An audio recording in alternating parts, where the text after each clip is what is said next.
La démocratie est fragile, Jean-Noël Barrot, ministre des Affaires étrangères interpelle Elon Musk. Elon Musk, milliardaire et propriétaire de X, est pressenti pour intégrer la future équipe de Donald Trump à la tête des États-Unis. Le chef de la diplomatie française, Jean-Noël Barrot, a rappelé ce samedi que la démocratie était « fragile », espérant qu'Elon Musk, annoncé dans l'équipe du futur président américain Donald Trump, ne la fasse pas passer après des intérêts particuliers.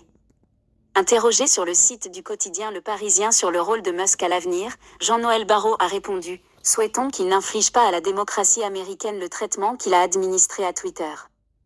La démocratie est un trésor fragile. » Déjà invité dans un appel entre Donald Trump et Volodymyr Zelensky. Elon Musk devrait rejoindre le futur gouvernement de Donald Trump, mais les contours précis de son rôle n'ont pas été dévoilés.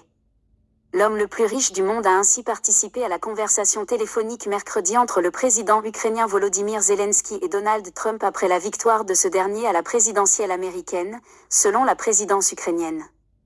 Nous n'accepterons jamais que le débat public soit délocalisé sur des réseaux sociaux dérégulés aux mains d'intérêts particuliers, qu'ils soient américains ou chinois, a insisté le ministre français des Affaires étrangères. Revenons aux sources de la démocratie. Elon Musk a acheté Twitter en octobre 2022 pour 44 milliards de dollars.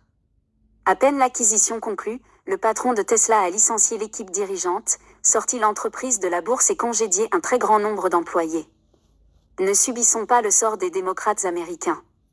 Revenons aux sources de la démocratie, le pouvoir et la responsabilité aux citoyens, a encore déclaré le ministre français.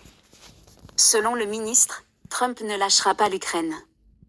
Jean-Noël Barrot a aussi pronostiqué que le prochain président américain, contrairement à certains de ses propos, ne lâcherait pas l'Ukraine.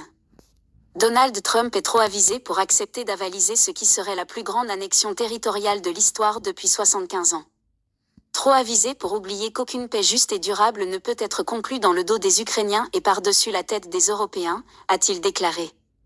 Ce serait consacrer la loi du plus fort, avec des conséquences très graves en Europe et dans d'autres régions du monde.